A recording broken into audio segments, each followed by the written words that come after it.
Welcome to vidonko.com। আমি সঙ্গীতা, তোমাদের ম্যাথসের teacher. চলো দেখা যাক কি প্রবলেম আছে সলভ করার জন্য। এবিসিডি এবি ও সিডি একটি বৃত্তের দুটি ব্যাস, প্রমাণ করি যে এবিসিডি একটি আয়তাকার চিত্র। তাহলে প্রথমে আগে আমরা একটা বৃত্ত অঙ্কন করি।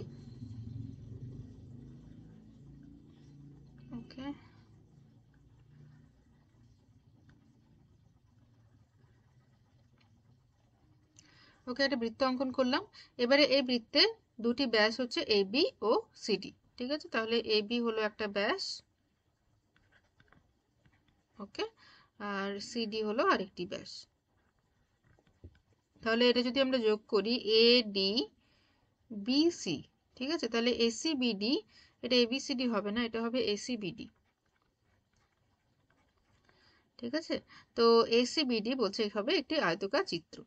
ঠিক আছে, আচ্ছা, তো সেটা আমরা কিভাবে প্রমাণ করব? দেখো, ভেরি ইজি। দেখো, এবি যেহেতু একটি ব্যাস, তাহলে এসিবি হচ্ছে অর্ধবৃত্তস্থ কোণ, যেটা কিনা সমকোণ। ঠিক আছে, তো angle ACB is equal to 90 degree, অর্ধবৃত্তস্থ কোণ।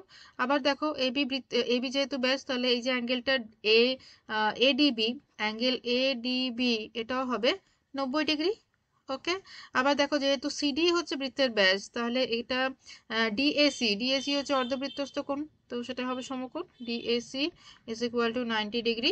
আর উল্টো দিকে যেটা দেখো, এখানে এটা ডিবিসি অর্ধবৃত্তস্থ কোণ, তো সমকোণ, অতএব DBC is equal to 90 degree. তাহলে দেখো, এই যে চতুর্ভুজটা আমরা পেয়েছি, চতুর্ভুজের চারটে কোণই হচ্ছে সমকোণ। ঠিক আছে, তো চারটে কোণ যদি সমকোণ হয়, তো তাহলে আমরা বলবো যে এবিসিডি নয়, এসিবিডি একটি আয়তাকার চিত্র। ঠিক আছে, তাহলে আমরা বলবো অতএব এসিবিডি একটি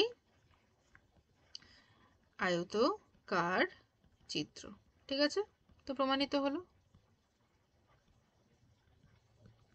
thank you for watching vidonko.com। অঙ্কের আরও প্রবলেম এবং সলিউশনের জন্য আমাদের ওয়েবসাইট অবশ্যই ব্রাউজ করো।